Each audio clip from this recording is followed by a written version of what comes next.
प्रिय विद्यार्थियों, न्यूराज coaching classes के इस ऑनलाइन व डिजिटल प्लेटफॉर्म पे आप सभी का हार्दिक अभिनंदन व स्वागत है। आप RPF constable, Delhi police, SSC किसी भी प्रतियोगी परीक्षा की तैयारी कर रहे हो तो मैं गारंटेड बैच शुरू कर रहा हूं सोमवार से। आप व्यक्तिगत रूप से कोचिंग में पधार कर अपना एडमिशन करवा सकते हो। अब आप देखना मैं आपको क्या पढ़ा रहा हूं। मैं आप लोगों को पॉलिटिकल साइंस का एक टॉपिक है राज्य के नीति निर्देशक तत्व।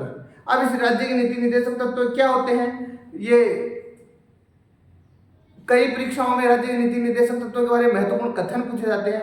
कई बार ये कहता है कि कौन सा नीति निर्देशक तत्व गांधीवादी दर्शन से प्रभावित है, नीति निर्देशक तत्व क्या है क्या नहीं है, किस प्रकार के प्रश्न पूछे जाते हैं। आप ये वीडियो देखना, आपको बातें समझ में आना शुरू हो जाएगी। देखो, राज्य के नीति निर्देशक तत्व। आज का जो हमारा टॉपिक है प्रिय विद्यार्थियों, उस टॉपिक का नाम है राज्य के नीति निर्देशक तत्व। नोट्स भी बना लेना ताकि ठीक रहे।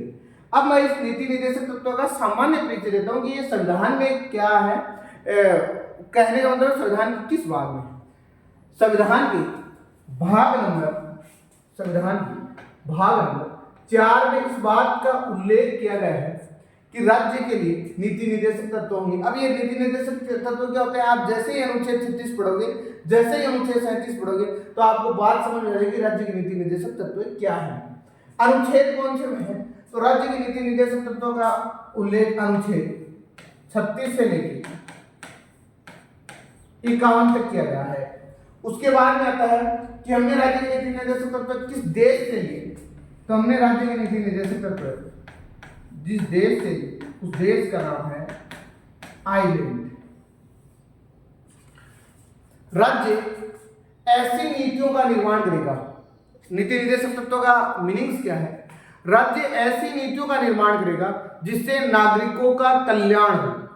राज्य ऐसी पॉलिसी बनाएगा जिससे अधिकतम लोगों को राज्य के सुख पहुंच सके। तो नीति निर्देशक तत्वों का उद्देश्य पूछा जाता है कि नीति निर्देशक तत्वों का उद्देश्य क्या है। उद्देश्य है कि कल्याणकारी राज्य की स्थापना करना। पहला उद्देश्य है राज्य के नीति निर्देशक तत्वों का कल्याणकारी राज्य की स्थापना करना। दूसरा है सामाजिक एवं आर्थिक प्रजातंत्र की स्थापना करना। दो प्रकार के प्रश्न आते हैं कि राज्य के नीति निर्देशक तत्वों का उद्देश्य क्या है, कल्याणकारी राज्य की स्थापना करना। सीधा सीधा प्रश्न आता है कि नीति निर्देशक तत्वों का उद्देश्य क्या है, कल्याणकारी राज्य की स्थापना। प्रमुख कोटेशन है, प्रमुख कथन है नीति निर्देशक तत्व के संदर्भ में।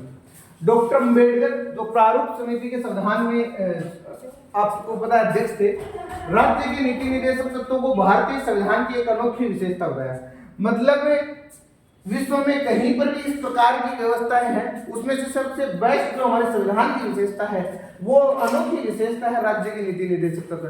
तो परीक्षा में सीधा प्रश्न देखने को मिलता है कि राज्य के नीति निर्देशक तत्वों का उल्लेख संविधान अनोखी विशेषता किसने कहा, डॉक्टर अम्बेडकर ने कहा। उसके बाद में क्या है, उसके बाद में है एक आदमी आता है केटी शाह, और केटी शाह ने राज्य के नीति निर्देशक तत्वों के संदर्भ में क्या कहा कि राज्य के नीति निर्देशक तत्व का सिद्धांत एक ऐसा चेक है जो बैंक की इच्छा के अनुसार अदा किया जाता है। ये सही कहा केटी शाह महोदय ने कि राज्य के नीति निर्देशक तत्व है वाद योग्य तो है नहीं। अगर मान लो इसमें लिखी गई किसी भी बात का राज्य की सरकार उल्लंघन करती है तो उसके खिलाफ आप कोर्ट में नहीं जा सकते हो।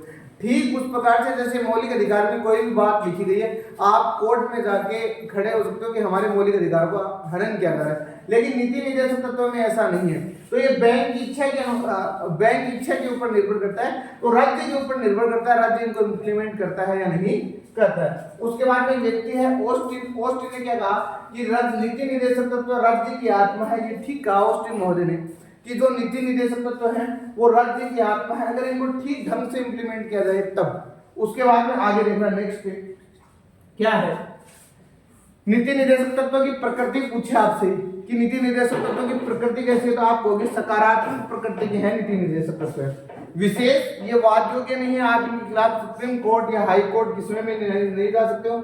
ये आपको वीडियो कैसा लगा, ये वीडियो आपको ठीक ठाक लगा है आप मुझे कमेंट करके बता दोगे तो मैं नेक्स्ट वीडियो पार्ट नंबर 2 नीति निर्देशक तत्वों का बहुत जल्दी लेके आऊंगा।